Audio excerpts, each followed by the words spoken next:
আসসালামু আলাইকুম। কাছের দূরের ভাই বোনেরা, আশা করি সবাই অনেক বেশি ভালো আছেন। আলহামদুলিল্লাহ আমরা বেশ ভালো আছি। ভালো তো থাকবোই, কারণ বাবা বাড়িতে চলে আসছি। বাবা বাড়ি আসলে কারো না ভালো লাগে, সবারই ভালো লাগে। অবশ্য আমারও তেমনই, আমি ব্যতিক্রম আর কিছু না, আমারও তেমনই অনেক ভালো লাগে। তো আমার থেকে যেন আমার মেয়ের অনেক বেশি ভালো লাগে। তো আস্তে আস্তে বিকাল হয়ে গিয়েছে, আছরের পরপর আমরা বাড়িতে ঢুকেছি। ঢোকার সাথে সাথে প্রচুর বৃষ্টি।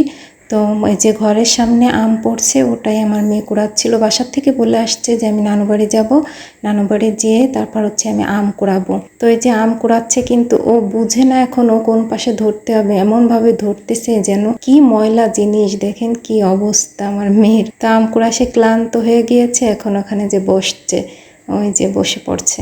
আর এদিকে আমি ঘুরে ঘুরে দেখতেছিলাম কি অবস্থা, গাছে কেমন আম ধরলো না ধরলো। তো এই যে প্রচুর আম ধরেছে এবার। প্রতিবারই আমাদের প্রত্যেকটা গাছে অনেক আম ধরে, তো এবার ব্যতিক্রম কিছুই না, অনেক আম ধরেছে। তো দেশি আমগুলো প্রায় শেষ, দেশি আমগুলো পাকছে, আর ওগুলো রূপালি, এটা হাড়িভাঙ্গা। এটা একটা আম এই যে হলুদ হলুদ হয়েছে, এটা হয়তো দু একদিনের ভিতর পাকবে। আর এই যে গাছে প্রচুর আম ধরছে, প্রচুর অনেক আম ধরছে। আর এই যে একটু বাড়ির সামনে চলে আসছি রাস্তায়। তো রাস্তায় এই যে অনেক আম পড়ে আছে। আর আমি একটা লম্বা একটা লাঠি বাঁশ, ওটা দিয়ে একটু নাড়া দিয়েছি।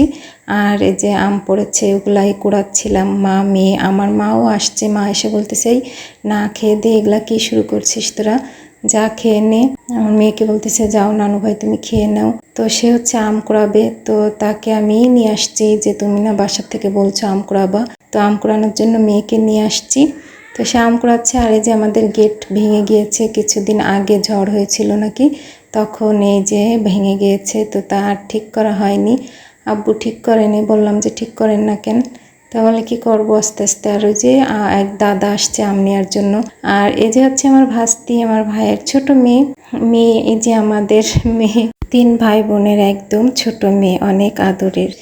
আলহামদুলিল্লাহ, আল্লাহ যদি ভালো রাখে অবশ্য সামনে আর একটা সুখবর আসবে। দেখা যাক, আল্লাহ ভালো ভালাই করে তাকে পৃথিবীতে আনো, এটার অপেক্ষায় আছি। আর ওর সাথে দুষ্টামি করতেছিলাম, একটু আম কুড়ায়ে আবার যাব। আম আরও বাইরে আছে পড়ে, ওটাই আনতে যাব। আর এই যে মেয়ে অনেক করতে, কিন্তু ও আসে না কোলে কোনোভাবে। এত চেষ্টা করতেছি, ও আসে না, একটু আসলেই চলে যায়, থাকে না কোলে। ও শুধু ওর দাদাকে ওর দাদিকে চিনে, আর কাউকে চিনে না। আর এই যে আমার মা এই যে রাখছে আমার জন্য। তো আমার বোন বলতেছিল কি শুধু ওর জন্যই রাখছো, আমার জন্য রাখো নেই, থাক ওই খাক, আমি খাবো না। এই আমরা দুষ্টামি করতেছিলাম। এই যে এত আম, আর মানুষকে প্রতিদিন 3 বেলা করে অনেক আম দেওয়া হয়। আর গাছ থেকে, গাছের নিচে যেগুলো পড়ে ওগুলো তো একটাও পাওয়া যায় না, সব মানুষে নিয়ে যায়। এই ঘরের সামনে যে গাছটা আমার মেয়ে কুড়ালো, ওইটার একটু 2-1টা আম পায়, তাছাড়া সব ওখান থেকেও মানুষে নিয়ে যায়। এই যে আবার চলে আসছি রাস্তায়। ওটা এই যে আম যাকে দিয়ে রেখে গিয়েছিলাম ভাস্তির কাছে, ওর সাথে ওকে একটু কোলে নেব বলে, কিন্তু ও আসে না। ও শুধু আমার আব্বুকে আর আমার মাকেই চেনে, আমার আব্বুকে বিশেষ করে বেশি, ওর দাদা ভক্ত বেশি হয়েছে। অনেক আম পেকে আছে গাছে, তো নাড়া দিলে অবশ্য অনেক আম পড়বে। তো এখন আর বৃষ্টি তো পানিতে ভিজে যেতে হয়। আমি একটা দিচ্ছি, নাড়া দিচ্ছি, আর এই যে অনেকগুলো আম পড়ছে। এক দাদা আসছিল, ওনাকে কিছু আম দিয়ে দেওয়া হলো। এখন এই আমগুলা কুড়িয়ে নিয়ে বাড়িতে যাব, যাই তারপর একটু খাওয়া দাওয়া করবো। তো সবাই ভালো থাকবেন, সুস্থ থাকবেন, আল্লাহ হাফেজ।